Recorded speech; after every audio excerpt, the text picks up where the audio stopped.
Hello, quick introduction. When I moved to Finland 23 years ago, there were a couple of things that fascinated me. One was the log buildings and the other with the fireplaces. I studied the log building and I made a career out of that for the last 15, 16 years. But I've always had this fascination with these things. So I've got a couple of projects coming up where I'm going to be building some fireplaces, but I'm going to be using some of the knowledge I've got from having used these things, and I realised I should share some of that for the people that are working on these things. And I'm in a perfect situation to do it because I'm in a house which is heated entirely by wood. Various fireplaces all around the house. I'll show you some of those. Now, full disclosure, we do have a couple of heat pumps in the house, but we very rarely use them. I try and turn them on at least a couple of times a year just to make sure they're still working. But those are really for emergencies. No matter what any of the Canadian politicians tell you, they're ridiculously inefficient once you get down to about minus 10 degrees outside. So we heat the house exclusively with wood. Those heat pumps, if we were to go away for a week at some point and we can't put the fireplaces on, we might put those on just to keep the temperature up. But anyway, I'm going to show you the various fireplaces, but I'm going to concentrate on this one, and this is the baking oven. Okay, so here we are at the baking oven. Baking oven in Finnish is leivin uuni, and it's not just for baking, it's a heat source. In fact, it's our main heat source in this house.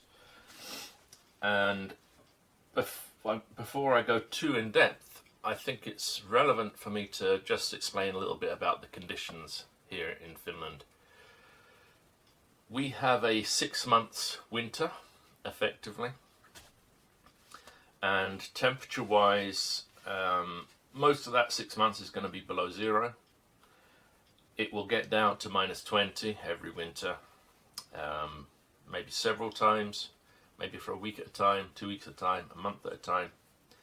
It may in some winters get down to about minus 30. That generally doesn't last too long, a couple of weeks maybe below minus 30.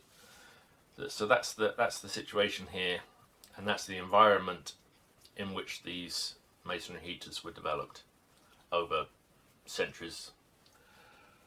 This one is a meter in this direction, 1.15 meters in that direction, and it's 1 meter 70 centimeters tall. It has a firebox, and in Finnish the firebox is called tulipesä, which translates to fire nest. The firebox itself is a meter deep, and that would mean I could burn meter-long firewood in here. I don't do that simply because of the storage system I have for firewood. It would make it difficult. I cut the wood for the baking oven to just less than 50 centimeters long, so I can put 2 lengths in, and that's how I fire it. Now I'm going to show you a complete burn of this. I'm going to show you how we load it. It's not how you might think, how you burn it, and what that means in terms of temperatures. I have a couple of thermometers. The leivin uuni at the moment, the baking oven at the moment, says it's 32.8, 33 degrees inside here. I do also have this other meter. It's just a meat thermometer that there's a gap between the bricks there, so I shove it in there. It doesn't show the real temperature. It just gives me a basis on which to compare, so I know, did it heat up this time more than last time, etc., etc. But the actual degrees on here, they don't correlate to the real temperature. I'm not going to be able to have this one in while it's burning. I do have another one which has a metal probe which I can put in for a second now and again. I'll try and monitor the temperature as much as I can. The temperature in the house is 22 degrees even, and the temperature outside is minus 5 degrees, and it's going to be that way for a little while, maybe a week, week and a half. So that means I might be able to burn this a couple of times, because what I would like to do is show you a couple of variations with how you can actually use this thing, which took me quite a long time to learn, so hopefully the information is going to be useful for someone. Okay, I will go grab some firewood and start loading this up.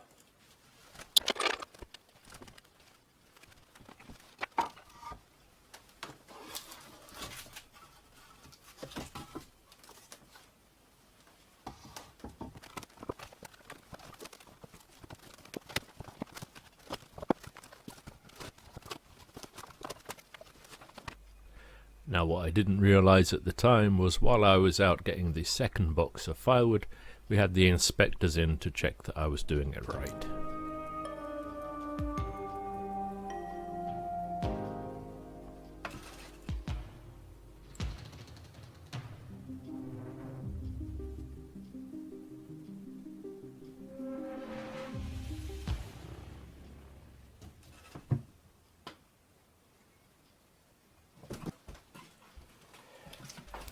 Now with a lot of wood stoves, the idea is that you put in some wood and light the fire, and then you let it burn for a while, then you add some wood and keep going that way. That's not the case with the large masonry stoves here in Finland, at least. The idea is to build as much wood as you can into the pesa, the nest, and burn it once. Now traditionally these ovens would be lit with a piece of birch bark. You would see that I am using some newspaper, but then I also add some pieces of birch bark just at the end here.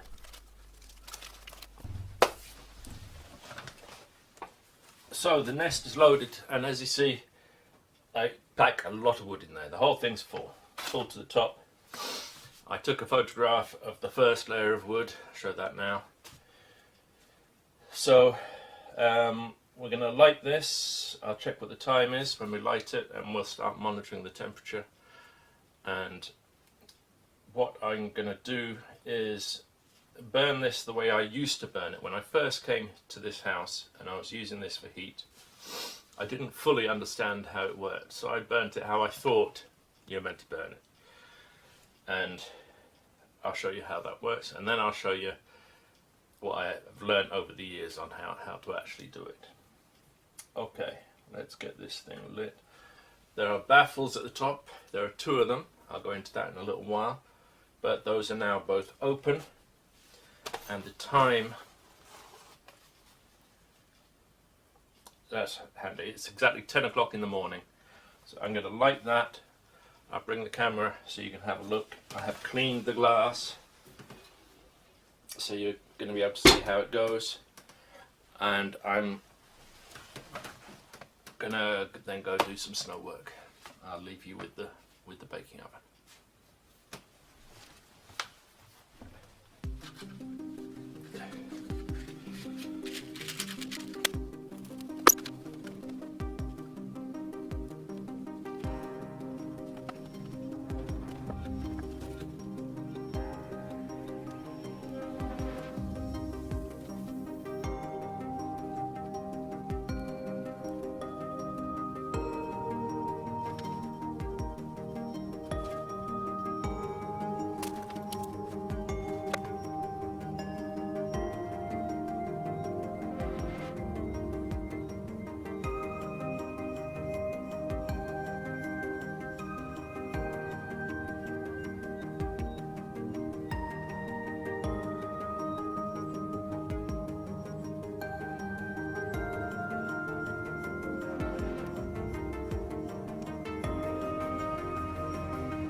Okay, the snow work's done. It worked out quite nicely. It was basically an hour. It's 5 to 11 now, so 55 minutes. And according to this temperature meter, this thing is still at 30 degrees. and you'll see that's how this thing works. It doesn't heat up very fast. Now I'm getting heat off of the metal part and the glass part here, but this is not heated up at all. So an hour in, still at 30 degrees. The room temperature is at 21.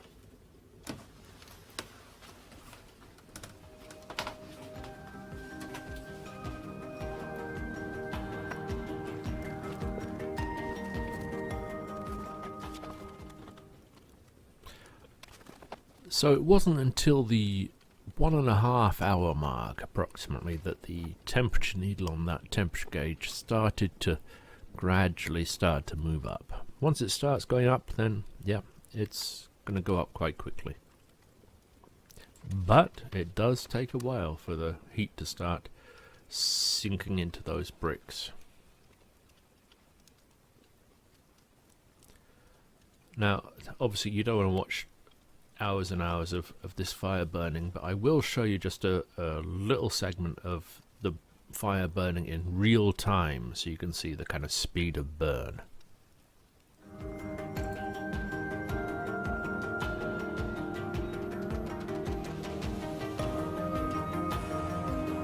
So if you were to look at the baking oven from above, take a cross section, then the fire nest takes up most of the area of the whole baking oven, but then there are two ports in the back of the nest which go up, and they then turn into two channels which come all the way to the front of the baking oven, where you can see those two ports above the nest, and I'll try and film down there to try and show you.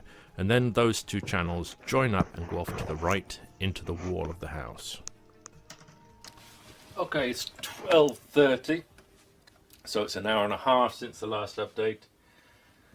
The temperature has now started going up in the brickwork.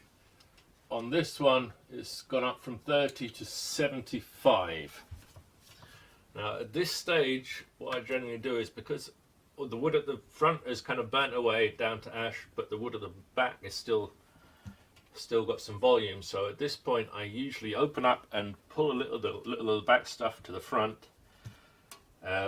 so that the heat that it's generating is having to travel all the way to the back before it can go up the chimney. So it's putting more heat into the masonry. So I'll do that now.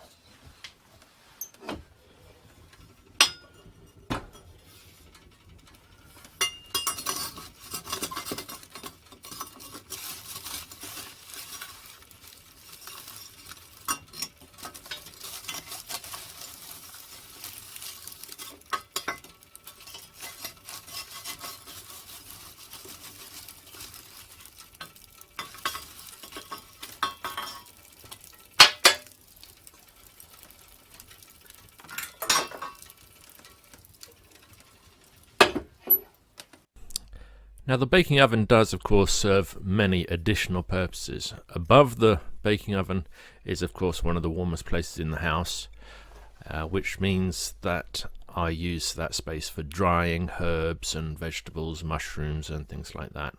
Just on cardboard trays, put them up there and they dry quite quickly.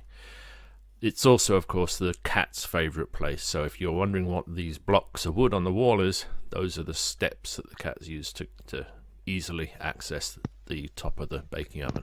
Messy.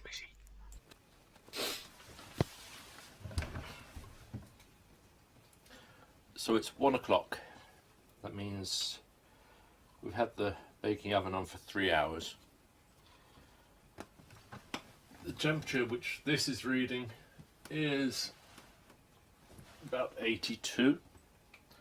I'm actually going to take a temperature inside the firebox.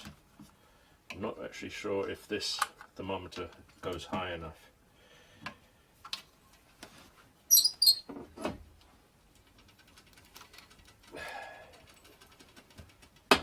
if I'm going to break the thermometer. The temperature in the room, that's just an alarm on this, it's set to go off at 100 degrees. Not quite sure how to switch that alarm off.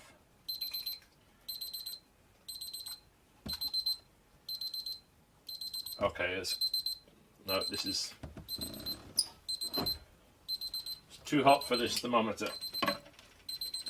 So it's well over 200 at least. This goes up to that much. Switch this off. I was kind of expecting that. But anyway, the room temperature is now 21.2. And so around about this time that the actual temperature in the room just starts to creep up. We're getting the heat from the metal and the glass area, and the brickwork here, still no difference at all. Up here, yep, starting to get some warmth. Just starting to get warm there. And like hand temperature up here. So at 3 hours, we're at, it's up to about 85 degrees on that little meter there, on the stonework, and inside there, it's hot. So the burn continues, and if it just so happens that I'm home while this is going on, then I will every now and again pull all that stuff closer to the front of the fire nest.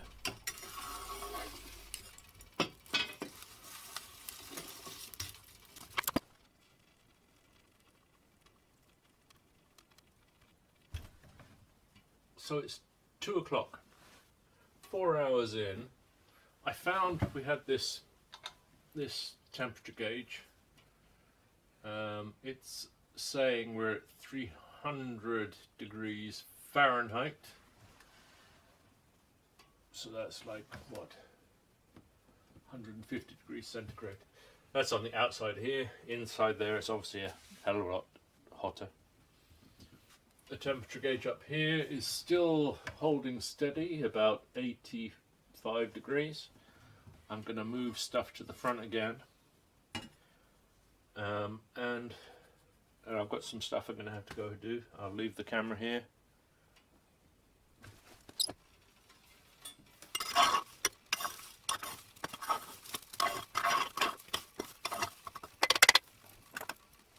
Now, what I wanted to show was, interestingly, like the room temperature is still 22 degrees. Like the room has not heated up yet. Temperature outside is still -5. But that's how this thing works. You'll see what I mean. Now what's important to understand is that once those flue gases and smoke and heat go over into the wall, it's not over. You may have noticed in the film of the view through the clean-out port that the channel actually goes downwards, and that is indeed the case. It goes all the way down to around about floor level, and it's worth remembering that the wall here is also thermal mass. And once it's in the wall at floor level, it's then going to go back. We're looking at a side view now. It goes back towards about halfway into the depth of the baking oven, then it goes up the chimney, and now we're actually in the chimney. But why does it only go halfway back? Well, that's because there is actually a second chimney, and that'll be really relevant in just a little while.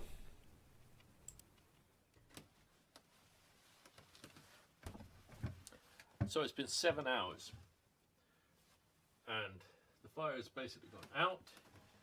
The temperature on this one has dropped a little. It's saying 70 degrees. So what I would do at this point is to close it up.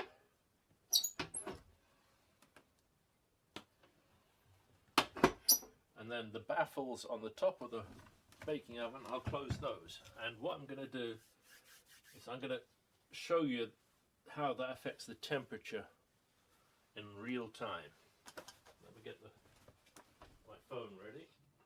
So the phone maybe doesn't focus terribly well, but it will show you what happens. So immediately once the baffles are closed, the temperature starts shooting up. Now I really apologise for the shaky camera work here. The temperature gauge here has gone all the way around. You saw that it heated up quite a lot after I closed the baffles.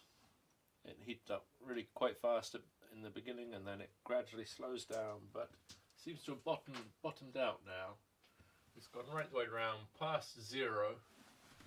The top measurement on here is 120 degrees. It's gone past that, past the 0, and it's up to, well, it says it's about 5 degrees. So it's anyone's guess what the actual temperature is in there. But I will do an update tomorrow. It's evening now, but we'll see how this holds the heat.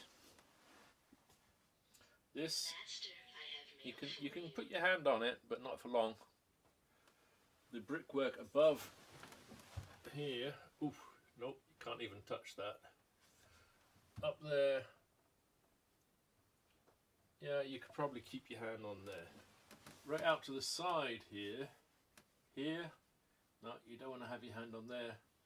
Out here, you can keep your hand on there. But anyway, the thermal mass has now got built up quite a lot of heat, and it's going to keep that for quite a long time. We're going to see how long it does. The temperature in the house now it's stable, 22 degrees, and the temperature outside is still 5 degrees. And I just want to reiterate that we don't have any other form of heating here. That this is how we heat the house, and we've had stable 22 degrees since this morning, even though it's -5 outside, so we've got a differential of 25 degrees. We'll see how this does tomorrow. I'll talk to you then. Okay, it's 10 a.m. so it's been 24 hours since I lit this thing, and temperature wise, this one says it's down to 90, but that one is just a guide on the stonework. The inside the oven at the moment, this is now working, and it's 127. This is the time when you want to cook. You can put anything in there now, and it's going to turn out wonderful. You can get the cheapest, worst cut of meat, throw it in a pot with some raw vegetables and some stock, stick it in there, and 12 hours later it's going to be perfect. But anyway, we're down to 127 in the oven, but the important thing for us is that you can now, 5 seconds, and then you've got to take your hand away. So it's done. And so it continued. I filmed updates pretty much every hour on the hour, but that gets very repetitive. But for example, at 27 hours, the temperature in the oven went down to 112, but the room temperature was staying stable at 23. Now, that night it had gone down to -10 outside, but it was, by this time it was back up to -5. Now, at the 30-hour mark, the oven went to 104, and the brickwork was at 75 degrees. So you get the idea. It gradually cools down as it gives warmth out into the house and keeps the temperature in the house even. Now, this is a 100 square meter house, and that is on 2 levels, but throughout this whole process we were in that 21, 22, 23 degrees temperature range. Okay, it is now 10 a.m. again, so we're now 48 hours after I lit this a couple of days ago. Quickly, temperatures inside the oven still 63, but this one is at 45. Still giving out a fair bit of heat, keeping the base temperature in here level. It's 21.5 degrees in the house. Last night was about -10, 11 degrees, but now we're back to about the -5. So we're almost back down to baseline. So we can call it 48 hours of heat from one firing. Now, what I should have mentioned is this is a fairly simple baking oven. I've shown you a bit about how the channels work in here. There are various kinds of baking oven. This is quite a common one, but different ones are optimized. Some of them are optimized for the space for baking, some are optimized more to heat the house. Usually you'll have a slightly smaller nest, and that will allow for channels for the smoke and the heat to go down the sides. Usually, sometimes both sides. For instance, if it's a freestanding one away from a wall, etc., etc. This is an 8-loaf oven, and these were classified based on how many loaves of bread you could actually put in them. In fact, I've got a drawing where it shows the drawings, the schematics for building a 10-loaf oven. I'll show you that.